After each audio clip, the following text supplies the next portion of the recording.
So greetings family, I hope you're well. Welcome to the Pan-African Drum.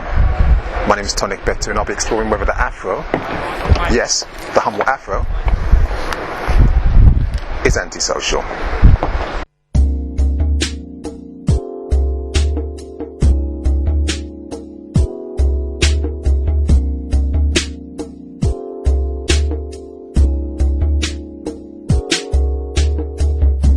Now, is the Afro antisocial? It's a ridiculous question, and that's the question of today. I'm going to take this thing off now. However, I was inspired to ask the question after being invited by the BBC earlier this week to discuss whether wearing our hair naturally was unprofessional.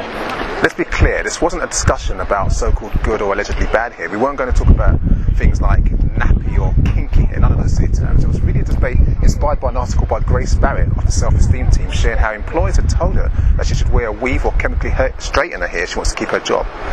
So business as usual, I thought, until Jonathan Vernon-Smith, the BBC presenter hosting the programme, chose to share a recent experience with his listeners. Apparently he was at a theatre sitting down watching a play, and then some woman, well, I'll let him tell you in his own words. But I told a woman with an afro off. Okay. I told her that she had very antisocial hair because I couldn't see the stage because of the size of her afro.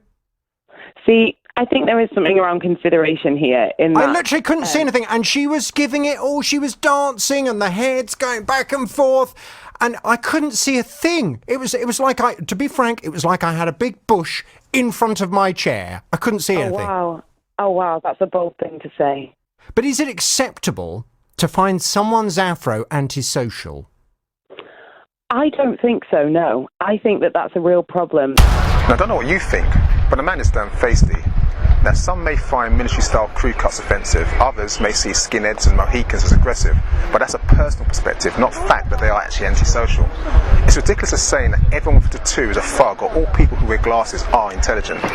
So let me list a few points for us to consider in order to squash this "is the Afro antisocial" stupidity. Anyway, 1. Everyone should have the right to personal expression. Now what I mean is that when someone claims that the natural African hairstyle are unprofessional or antisocial, what they're really saying is, I don't like it. The correct response from us should be so. It reminds me of the hijacked niqab debate where others, mainly men on both sides, seek to dictate to women how to dress or express their faith or oppress their femininity in sweltering hot weather. It's a narrow discriminatory mindset similar to those who dictate that women must wear corsets, bustles and makeup to comply with a narrow definition of what makes us beautiful. Let's look at point 2. How we look has no bearing on our professionalism. Now, can you imagine a hospital recruitment team telling a brain surgeon he didn't get the job because he had ginger hair? Or what about a supermarket firing a member of staff because he had a beard? Now, that would be completely ludicrous. Number 3, the manageability argument. Now, before I go on, there will be some of us making the situation worse for us by actually agreeing with this antisocial lunacy. Those who argue against the wearing of Afro styles often claim that their own hair is unmanageable in its natural state. It's a false argument. In most cases, either laziness on their part or lack of knowledge. A sister friend of mine recently told me that if a woman wants to wash and go, she can wash and go out with an afro. She can wear cornrows, she can wear locks, there are loads of different options. But if it's you're trying to manage your hair into an unnatural state, well, that's where it becomes long, because your hair's resisting trying to be damaged. Number 4, being natural does not mean being unkempt. Now, for far too long, Western societies perpetuate the myth of being natural as somehow being uncivilized, and too many of us have fallen for it. Oh, and even if it did, unless it's a health and safety matter, such as hair getting into food in the kitchen, it doesn't impact on professionalism. Now, I can prove it too. Boris Johnson was London Mayor, and his head remains estranged from all forms of combs, as the yellow mop in his head shows. Oh, and in America, there's a real possibility that Donald Trump, a man infamous for the worst comb-over ever.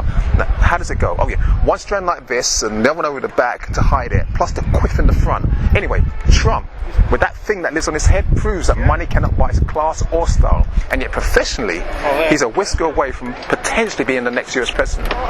So what I'm trying to say is that these men are both very successful. Both are politicians, and as their television works, both are professional clowns. So let's deal with the conclusion.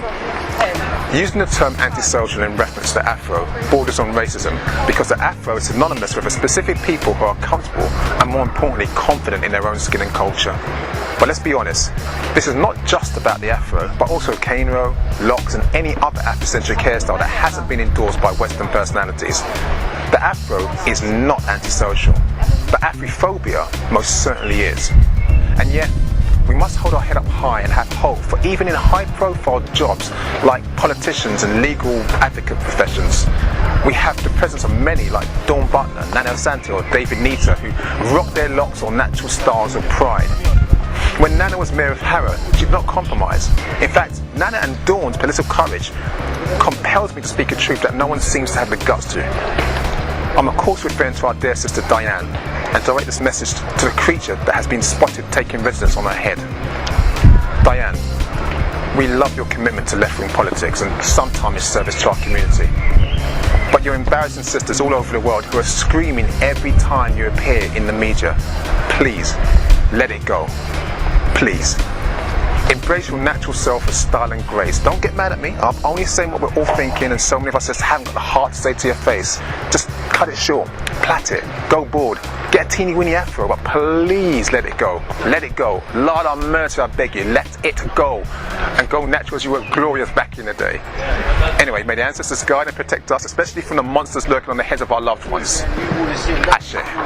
All right. Okay.